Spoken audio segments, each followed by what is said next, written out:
कंजूस सास। सुरेखा अपने पति देव, बेटे अर्जुन और बहू गीता के साथ अपने एक छोटे से घर में रहा करती थी। सुरेखा बहुत ही कंजूस किस्म की औरत थी। ऐसे ही एक दिन सुरेखा हाथों में सब्जी का थैला लेकर मार्केट जाने लगती है। तभी उसका पति देव सुरेखा से कहता है, अरे भाग्यवान, बाजार जा रही हो तो कुछ पतंगे ले आना, कल मकर संक्रांति है ना। तभी वहाँ सुरेखा की बहू गीता भी आ जाती है और वो अपनी सास से कहती है, और माँ जी साथ में दही, चूड़ा, गजक, रबड़ी, मूंगफली ये सब भी ले आना। पता नहीं कैसा पति, बहू और बेटा मिला है, हर समय पैसे को उड़ाने की सोचते रहते हैं। ये नहीं कि कुछ पैसे बचा लो और इन फिजूल के खर्चों को कम करो। अरे बहू, इन सब चीज की क्या जरूरत है, घर में बनाए तो है तिल के लड्डू, उन्हीं से काम चल जाएगा। ये बोलकर सुरेखा मार्केट जाती है और मार्केट से आते हुए देव और अपने बेटे के लिए कुछ पतंगे खरीद लेती है। घर आने के बाद कितने पैसे खर्च हुए सुरेखा उन सभी का हिसाब करने लगती है। तभी अर्जुन वहां आता है। माँ, पापा ने आपको पतंग लाने को कहा था ना, उनमें से कुछ पतंग देना तो।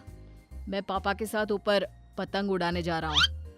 अरे पर बेटा, वो पतंग तो तेरे पापा ने मकर संक्रांति के लिए मंगवाई थी, इसलिए कल ही उड़ाना, आज रहने दे। माँ, आपकी ये कंजूसी करने की आदत कभी नहीं जाएगी। आप मुझे पतंग दो, कल के हम कल देख लेंगे। मार्केट में पतंग खत्म नहीं हुआ है, अगर कम पड़ेंगे तो हम और ले आएंगे। अर्जुन के बोलने पर ना चाहते हुए भी सुरेखा को पतंग देना पड़ता है और अर्जुन कुछ पतंग लेकर छत पर उड़ाने के लिए चला जाता है। थोड़ी देर बाद उनके दरवाजे पर उनकी पड़ोसन सुमित्रा आती है और सुमित्रा गीता के हाथ में कुछ तिल के लड्डू देती है। जिसके बाद गीता भी किचन में से कुछ तिल के लड्डू एक टिफिन में पैक करके सुमित्रा को देने के लिए जाने लगती है। तभी सुरेखा रसोई में आ जाती है और गीता के हाथों से टिफिन लेकर बोलती है, अरे बहू, ये क्या कर रही है? टिफिन भर के लड्डू देना जरूरी है क्या? अब सुरेखा टिफिन के सारे लड्डू निकालकर उसमें बस एक लड्डू रखकर टिफिन गीता को वापस कर देती है। आप ठीक है, ले आप जाकर ये टिफिन सुमित्रा को दे दे। पर माँ जी, उन्होंने हमें इतने सारे लड्डू दिए और हम उन्हें ये एक लड्डू देंगे, अच्छा थोड़ी ना लगेगा। अरे तो क्या हो गया, उनके घर में भी तो लड्डू बने हुए हैं ना। और अगर इसी तरह टिफिन भर भर के तू पड़ोसियों को लड्डू बांटने लगेगी तो सारे लड्डू खत्म हो जाएंगे। फिर तेरे ससुर और तेरा पति दोनों कहेंगे, लड्डू तो तुमने दिया ही नहीं, अब हम अपने स्टाफ को क्या दें? इसलिए इतना ही काफी है, जा आप दे दे। एक काम कीजिए माँ जी, ये लड्डू आप खुद ही सुमित्रा आंटी को दे दीजिए, मैं नहीं जाने वाली। ये बोलकर गीता वहां से चली जाती है और सुरेखा खुद जाकर सुमित्रा को तिल के लड्डू का टिफिन देती है। सुमित्रा टिफिन देखकर हैरान हो जाती है और मन ही मन खुद से कहती है, इस कंजूस ने आज टिफिन में लड्डू दिया है, जरा टिफिन खोलकर देखूं तो।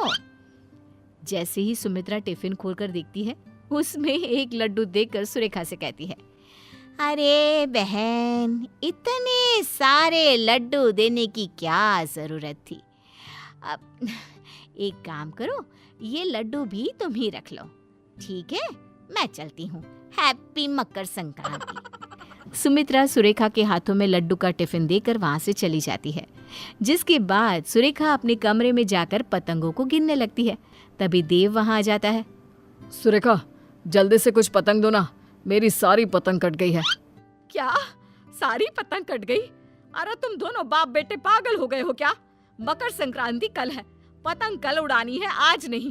पर तुम दोनों ने तो आज ही सारे पतंग उड़ा उड़ा कर खत्म कर दिए, अब नहीं है पतंग, जाओ। अरे भाग्यवान, तुम्हारी कंजूसी करने की आदत कब जाएगी? पतंग है तो पतंग लेकर ही आए हैं उड़ाने के लिए। हाँ तो पर कल उड़ाना ना पतंग। अब अर्जुन को भी नीचे बुला लो, खाना खाने का समय हो गया है वैसे भी। जिसके बाद सुरेखा के कहने पर देव अर्जुन के साथ नीचे आता है और सब खाना खाने बैठते हैं। खाना खाने के बाद गीता सबके लिए तिल के लड्डू लेकर आती है और सबको 2-2 तिल के लड्डू दे देती है। ये देखकर सुरेखा अपनी बहू से कहती है, अरे ये सारे लड्डू आज ही खत्म कर देगी क्या? पहले तो सुमित्रा के लिए इतने सारे लड्डू पैक कर दिए और अब सबको घर में बांट रही है। अरे मकर संक्रांति कल है, कल कुछ नहीं करेगी क्या? माँ जी, अभी बहुत सारे लड्डू बचे हुए हैं, अगर उनमें से कुछ खा भी लिए तो क्या फर्क पड़ेगा? अगर लड्डू कम पड़ गए तो तेरे ससुर जी और अर्जुन के ऑफिस में कहाँ से लड्डू जाएंगे? सोचा भी है तूने?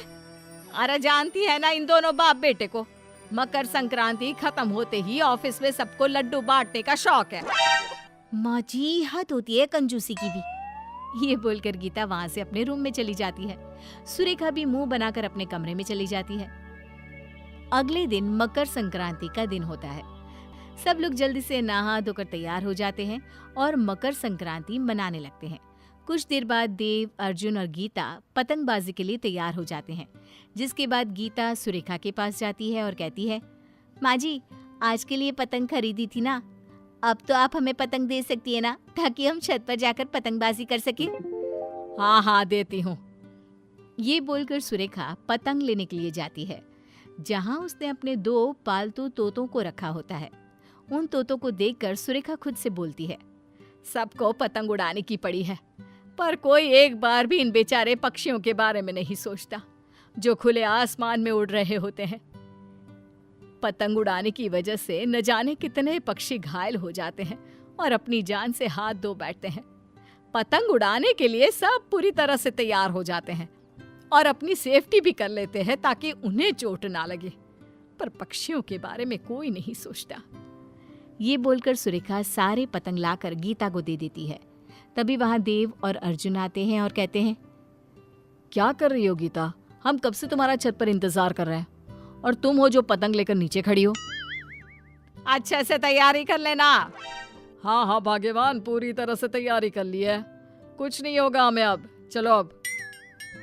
मैं आप सबकी नहीं, उन मासूम पक्षियों की बात कर रही हूँ जो बोल भी नहीं सकते। न जाने आज कितने मासूम पक्षी इन पतंग के मंझों से घायल हो जाएंगे। आप लोगों का क्या है, आप तो मजे कर लेंगे, पूरे दिन पतंग उड़ा लेंगे, पर जान से हाथ कौन गवाएगा?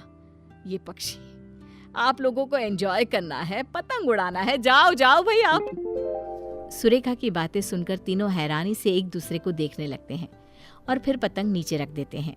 गीता अपनी सास से कहती है, माँ जी, आपने सही कहा, हमारी वजह से आज के दिन पता नहीं कितने निर्जीव पक्षी घायल हो जाते हैं, वो अपनी जान से हाथ गंवा बैठते हैं। आपने आज मेरी आंखें खोल दी। मैं आज ये पतंग नहीं उड़ाऊंगी, बाकियों को उड़ाना है तो उड़ा सकते हैं। सुरेखा, तुम भले ही कंजूस हो, पर आज तुमने हम सबको एक बहुत अच्छी सीख दी है, इसलिए आज से हम लोग भी पतंग नहीं उड़ाएंगे और ऐसे ही मकर संक्रांति मनाएंगे। सही कहा पापा, हम हमेशा अपना मज़ा पहले सोचते हैं, लेकिन कभी उस मज़े में किस तरह इन बेजुबानों को नुकसान पहुंचा रहे हैं वो नहीं सोचते। पर आज के बाद ऐसा नहीं होगा। जिसके बाद गीता, देव और अर्जुन पतंग नहीं उड़ाते और उसकी जगह परिवार के साथ समय बिताना, छत पर बैठकर दूसरे लोगों को देखना और पड़ोसियों के साथ गप्पे लगाना, गेम्स खेलना और इस तरह दिन का मज़ा लेना जारी रखते हैं।